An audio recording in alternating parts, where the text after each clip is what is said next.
मुझको रहता है जिंदगी से ये गिला है दिल।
आपकी का दिमाग तो खराब नहीं हो गया अम्मी?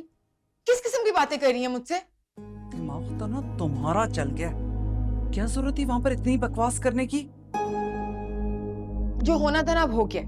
और एक मेरी बात सुन ले, मैं किसी से माफी वाफी नहीं मांगूंगी। ना मैंने आज तक कभी मांगी और ना मेरा अब कोई मूड है।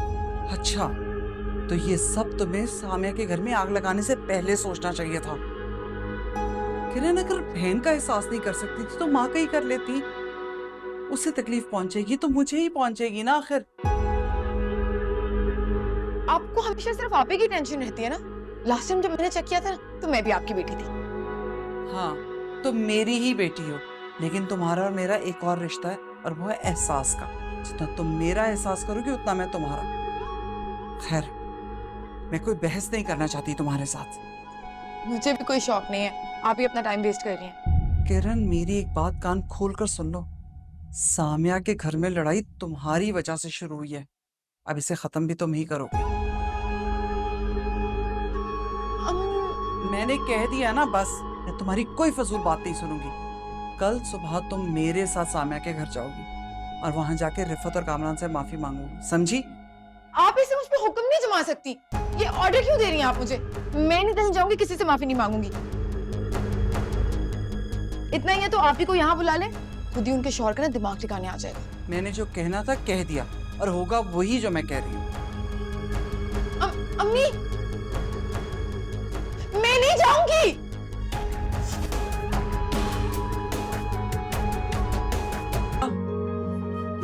कहाँ हो यार?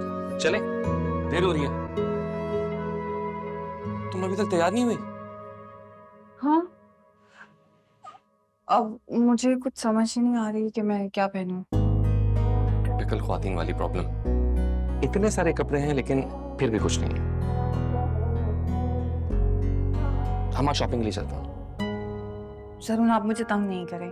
ये सारे काम वाले जोड़े हैं और इतने हैवी कपड़े पहन के मैं ऑफिस नहीं जा सकती,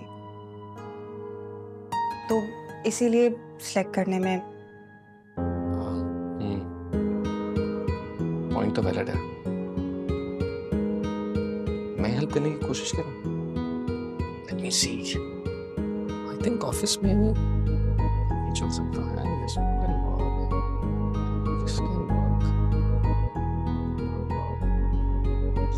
चल सकता है। आई थिंक इनमें से चल जाएंगे, तो शॉपिंग कर लेंगे।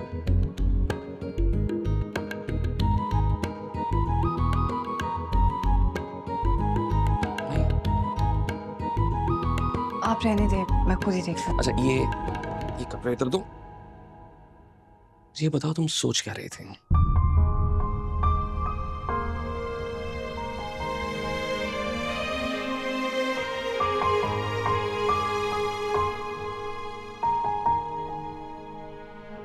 मैं सोच रही थी कि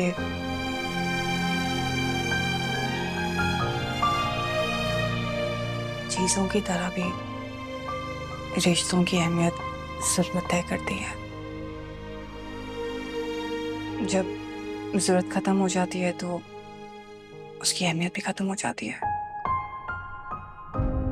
मैं कुछ समझा नहीं।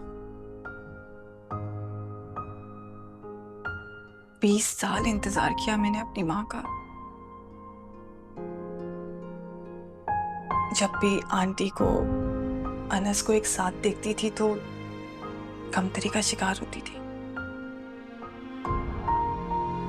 मुझे ऐसा लगता था कि मेरी माँ मेरी कुल कायनात है और वही मुझसे छिन गई।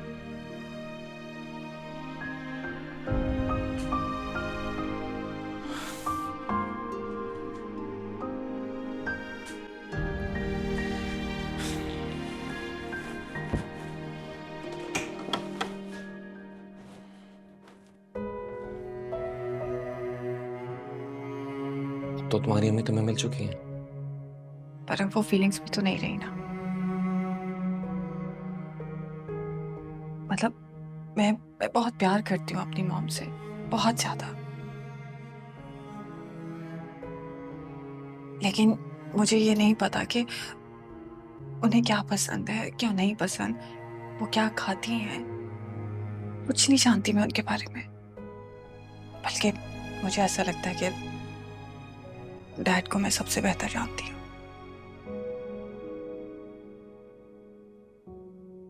ये सब तो खैर साथ रहने से पता चलता है। पर अब ये पॉसिबल नहीं है। वो आई ही जाने के लिए है और एक वीक बाद वो चली जाएंगी। तुम इस वक्त अपनी अम्मी के जाने के बारे में सोच रही थी और उन्हें अभी से मिस कर रही हो।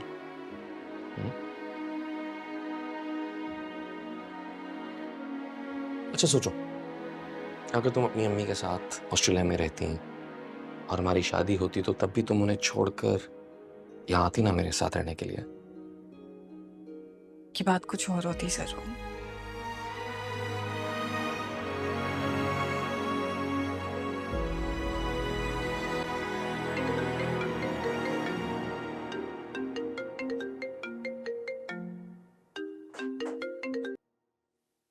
अस्सलाम वालेकुम डैड। जी बेटा, आप दफ्तर आ रही हो ना आज? जी मैं आ जाऊंगी। ऐसा करो, पहले अपने घर आ जाओ यहाँ हमारे पास। कुछ चीज़ डिस्कस करनी है मैंने, फिर इकट्ठे हम दफ्तर चले जाएंगे। ओके? ठीक है, खुदा हाफिज।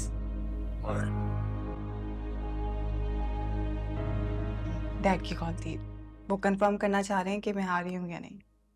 कंफर्म करके बहुत खुश हो रहे होंगे। तुम तैयार हो जाओ, मैं तुम्हें खुद ऑफिस ड्रॉप करूँगा। अब नहीं, मैं खुद जाऊंगी क्योंकि मुझे जल्दी वापस आना है। अब आंटी ने मॉम को और आनी को डिनर पे इनवाइट किया है, तो मैं चाहती हूँ मैं जल्दी आ जाऊँ और उनकी हेल्प कर दूँ। वैसे ये ज्यादा अच्छा प्लान है।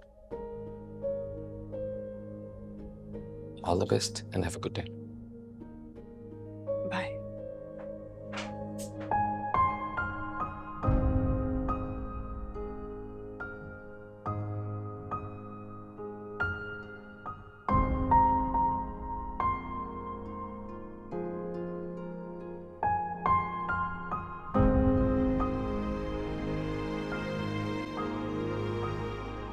तुम्हारे और सईफा के दरमियान क्या चल रहा है?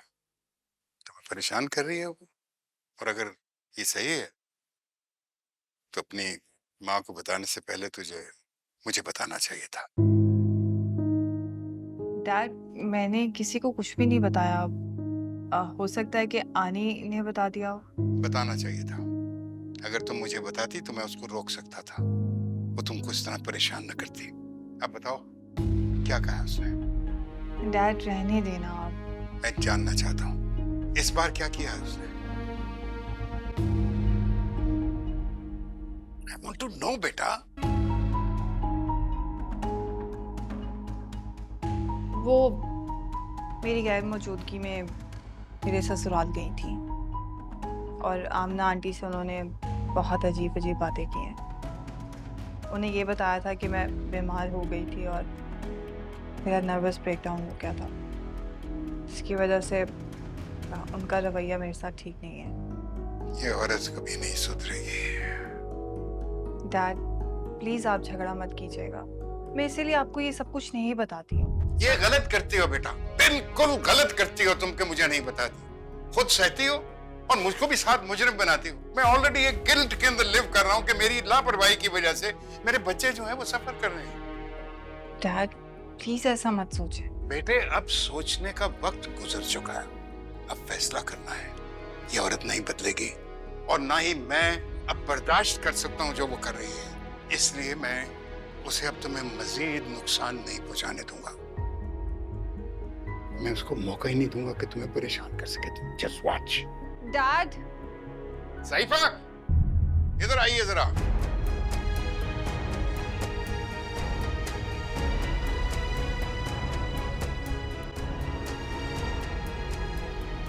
हाँ जी, मैं खाना चेक करने जा रही थी किचन में। तुम बाज नहीं होगी। मेरी बेटी की खुशियों और सुकून के पीछे क्यों पड़ी हो तुम? इस बेचारी ने क्या बिगाड़ा है तुम्हारा? डैड प्लीज ना। बेटा तुम चुप रहो, मुझे बोलने दो। मैं तुम्हें अपनी बेटी की मां बनाकर लाया था, लेकिन तुम्हारे जैसी औरत पर ट्रस्ट ही नहीं किया जा सकता। तुम निकल जाओ मेरे इस घर से। Get out of my house. Dad Wajid, आप मुझे घर से निकाल रहे हैं? मैं तुम्हें अपनी जिंदगी से, अपने घर से बेदखल कर रहा हूं। और आज मैं अपने बेटे को भी बताऊंगा कि उसकी मां के साथ मेरा किसी किस्म का कोई ताल्लुक नहीं रहा। और तुम्हारे करतूत भी मैं बताऊंगा अनस को। नहीं नहीं वाजिद, उसको हमारे मामलात में मत इन्वॉल्व करें। वो पढ़ने गया है बेचारा, उसकी स्टडीज बहुत सफर कर जाएंगी, परेशान हो जाएगा। Keep him out of this. कितनी फिक्र है तुम्हें अपने बेटे की? इसकी आधी फिक्र भी तुमने अगर सानिया की होती तो आज इस तरह शर्मिंदा ना खड़ी होती मेरे सामने। गलती होगी, माफ कर दें आप मुझे ना। तुम्हें माफ किया था, अब मेरे पास गुंजाइश नहीं। सानिया बेटा, तुम मुझे माफ कर दो। मैंने तुम्हारे साथ बहुत जुल्म किया है। मैं अपनी हरकतों पे बहुत शर्मिंदा हूँ। आंटी आप प्लीज मुझे शर्मिंदा ना करें।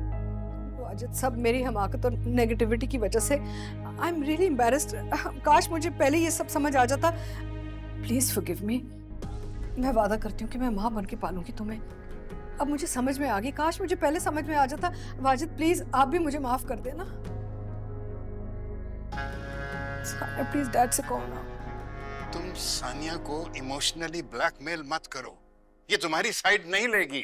डैड इस बात में मैं आपकी भी साइड नहीं लूंगी।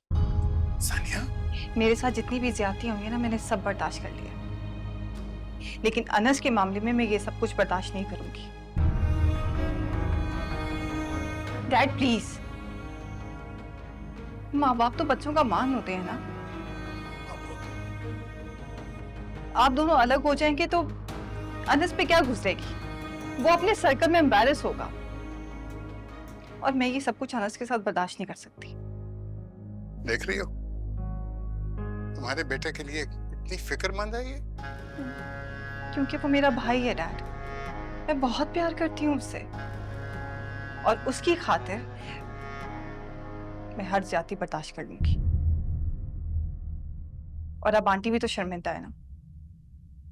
मुझे अच्छा नहीं लग रहा कि आप दोनों मेरी वजह से इस तरह लड़ रहे हैं। Thank you so much.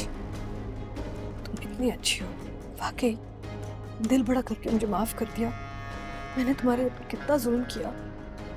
मैं वादा करती हूँ अब से मैं माँ बन के तुम्हें रखूंगी। I promise Wajid.